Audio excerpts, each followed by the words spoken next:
కృష్ణం కమలపత్రాక్షం పుణ్యశ్రవణకీర్తనం వాసుదేవం జగద్యోనిం నౌమి నారాయణం హరిం.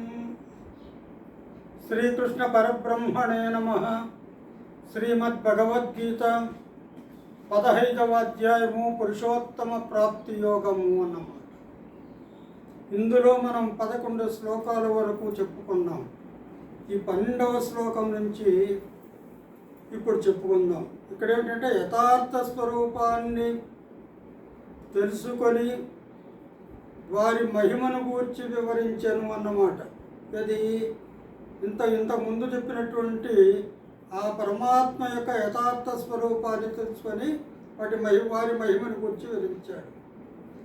ఇప్పుడు గుణప్రభావ ఐశ్వర్య సహితముగా తన స్వరూపమును వర్ణించుచున్నాడు.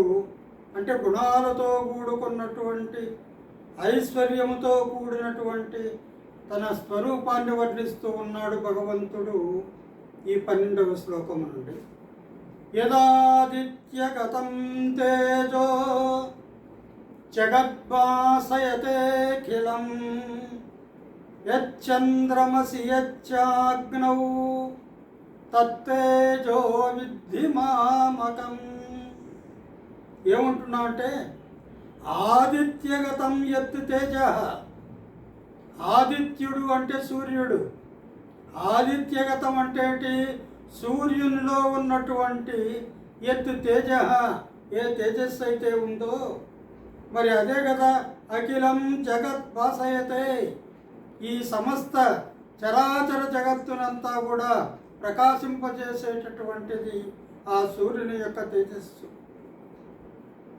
యచ్చంద్రమసి, ఏ కాంతి అయితే చంద్రుల్లో ఉన్నదో, యత్ చ అగ్నౌ, ఏ కాంతి అయితే అగ్నిలో ఉన్నదో, తత్తేజో విద్యమామకం, ఆ తేజస్సు ఆ వెలుగు నాదిగా నీవు తెలుసుకో అంటున్నాడు భగవంతుడు అర్జునుడితో అన్నమాట. అంటే ఏమని అర్థము? సూర్యుల్లో ఉన్నటువంటి, చంద్రుల్లో ఉన్నటువంటి, అగ్నిలో ఉన్నటువంటి ప్రకాశం అంతా కూడా నాదేను, నా వల్లనే అవి వెలుగుతున్నాయి అని చెప్పడం అన్నమాట. ఈ విధంగా తెలుసుకో అన్నాడు. సమస్త జగత్తును ప్రకాశింపజేయు తేజస్సు సూర్యుంది. మరి చంద్రుని యొక్క తేజస్సు కూడా అలాంటిదే. అగ్ని తేజస్సు కూడా చాలా గొప్పదన్నమాట. ఈ 3 తేజస్సులు నావేను అని తెలుసుకోమన్నాడు భగవంతుడు అర్జునుడితో. గామావిశ్య చ భూతాని ధారయామ్యహమోజసా పుష్ణామి చౌషధీ సర్వా సోమో భూత్వా రసాత్మక. గామావిశ్య చ భూతాని ధారయామ్యహమోజసా. చ అంటున్నాడు. గామావిశ్య చ, చ అంటే మరియు, అహం నేను, గామావిశ్య, గాం శబ్దానికి భూమి అని అర్థం ఉంది. గామావిశ్య, ఈ భూమిలో ప్రవేశించి, ఓజస, ఓజస్ అంటే శక్తి, నా శక్తి ద్వారా భూతాని ధారయామ్యహం, భూతాని ప్రాణులను మరి ధారయామ్యహం అంటున్నాడు. ఆ ప్రాణుల యొక్క రూపాన్ని ధరించి పోషించుచున్నాను. రుదాన్ ధారణ పోషణయోహో అనే ధాతువు నుంచి ఈ ధారయామి అని అర్థం వస్తుందన్నమాట. ధారణము ధరించడము, పోషించడము అని. ఈ భూమిలో ప్రవేశించి సమస్త ప్రాణులను మరి నేను ధరించి పోషిస్తూ ఉన్నాను అని భగవంతుడు అన్నాడు. మళ్ళా ఏమంటున్నాడు?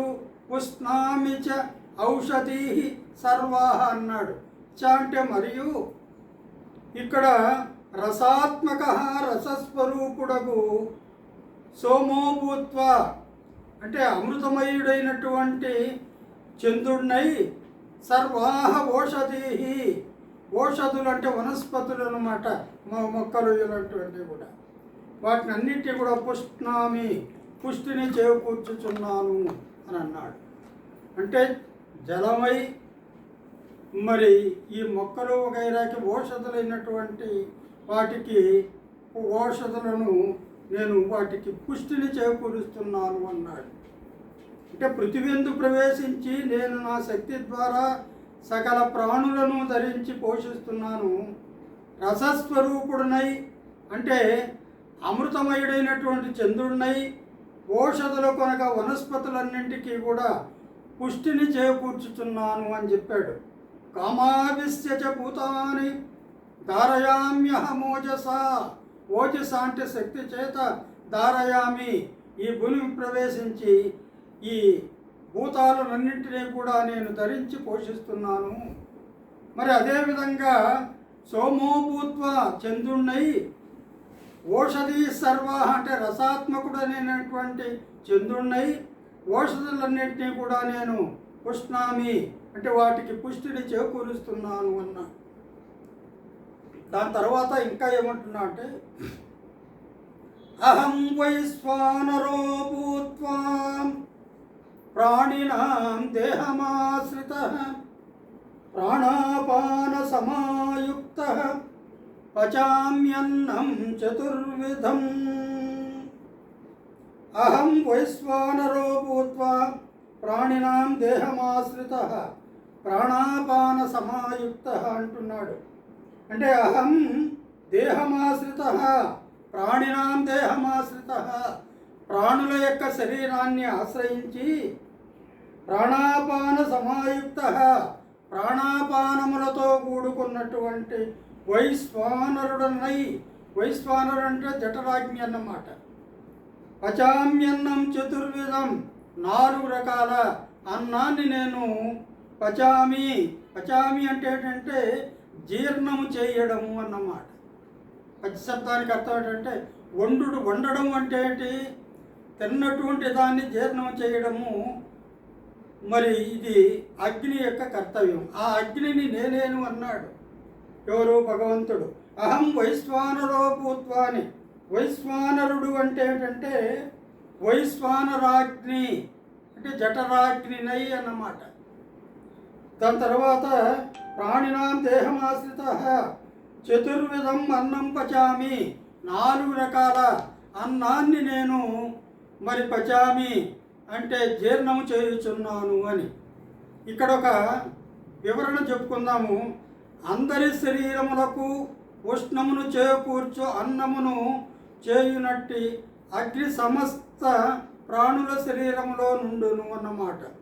అంటే అందరి శరీరములకు ఉష్ణమును చేకూర్చుచు అంటే శరీరాలకు ఉష్ణం చాలా ముఖ్యం. అందుకనే చిన్న పిల్లవాడిని పుట్టినప్పుడు వాడిని కూడా మరి కాసేపు నీరెండలో ఉంచుతారన్నమాట. ఒక 5-10 నిమిషాలు.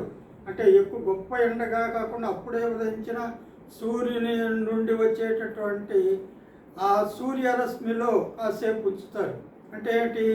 ఆ పిల్లవాడిలో కాస్త చైతన్యం రావాలంటే ఉష్ణత్వం అవసరం అన్నమాట. ఆ విధంగానే ఆ అన్నమును జీర్ణింపచేయునట్టి అగ్ని సమస్త ప్రాణుల శరీరంలో ఉంటుందన్నమాట. దానిని సూచించినదయే ప్రాణినాం దేహమాశ్రిత. ప్రాణుల యొక్క శరీరాన్ని ఆశ్రయించి ఉండేటటువంటి వైశ్వానర అనే పదం అన్నమాట. అది అగ్ని యొక్క ప్రకాశక శక్తి భగవంతుని తేజస్సు యొక్క అంశైనట్లు దాని ఉష్ణత్వం అనగా పాచన దీపనం. ఆ ఉష్ణత్వము ఏంటి? ఉష్ణత్వం ఏంటంటే పాచన వండడం, దీపనం అంటే వెలిగించడం. ఈ శక్తి కూడా భగవదంశే. కనుక భగవానుడు ప్రాణాపాన సంయుక్తమైన ప్రాణుల శరీరములందు నివసించు వైశ్వానరాగ్ని రూపములో మరి పచామ్యన్నం చతుర్విధం అన్నాడు కదా. 4 రకాల అన్నాన్ని నేను జీర్ణం చేస్తాను అని. ఏమిటి అంటే భక్ష్య భోజ్య లేహ్య చోష్యాలు అనేవి చతుర్విధ పదార్థాలు.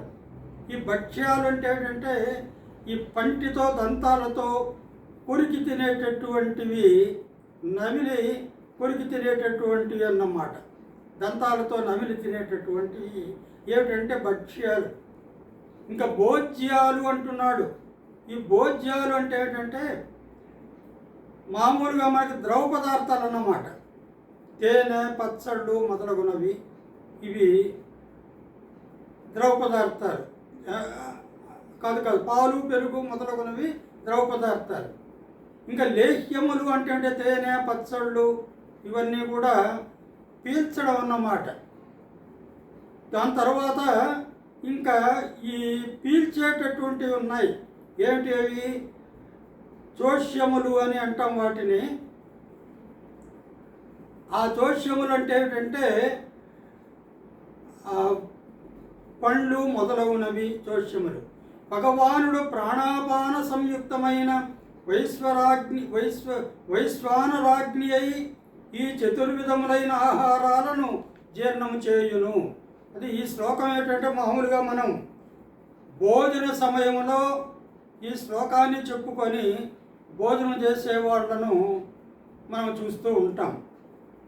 ఆ భగవద్గీత పంచమాధ్యాయం అంతా కూడా మనం చెప్పుకోలేకపోయినా మరి చేతి యందు మరి కాసిని నీళ్లు చేసుకొని అహం వైశ్వానరో భూత్వా ప్రాణినాం దేహమాశ్రిత ప్రాణాపాన సమాయుక్త పచామ్యన్నం చతుర్విధం అనే శ్లోకం చెప్పుకుంటే, భగవంతుడు చెప్పినటువంటి శ్లోకం కదా, అది చెప్పుకుంటే బాగుంటుంది అని చెప్పేసి మరి మహాత్ములు చేస్తూ ఉంటారు.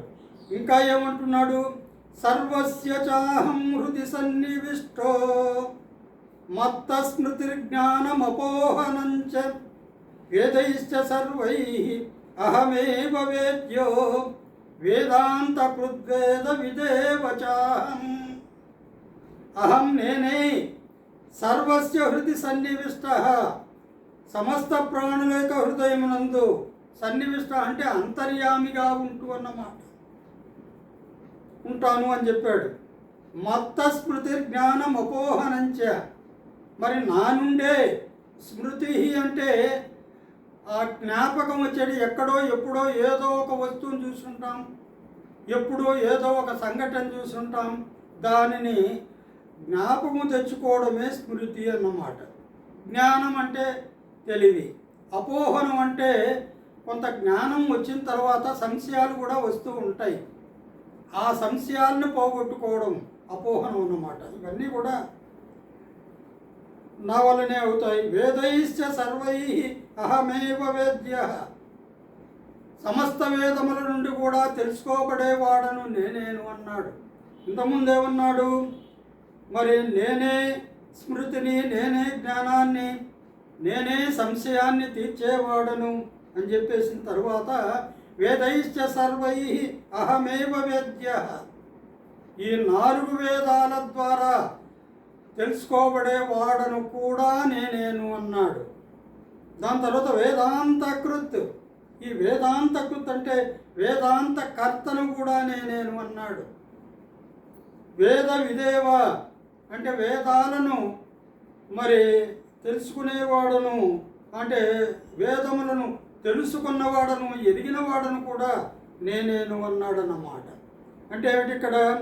వేదాల చేత తెలుసుకోబడేవాడను కూడా నేనేను, వేదాంత కర్తను నేనేను, వేదాలను తెలిసిన వాడును కూడా నేనేను అని ఈ విధంగా భగవంతుడు తన యొక్క ఈ స్వరూపాన్ని చెప్తూ మరి నేనే తెలుసుకోదగిన వాడను అని చెప్తూ చెప్పిన దానికి ఇదంతా కూడా సమాధానం అన్నమాట. దాని తర్వాత మిగతా శ్లోకాలు రేపు చెప్పుకుందాం. ఈ రోజు వరకు ఈ సంఘటన బాగా ఉంది, ఈ ఘట్టము. హరి ఓం తత్సత్.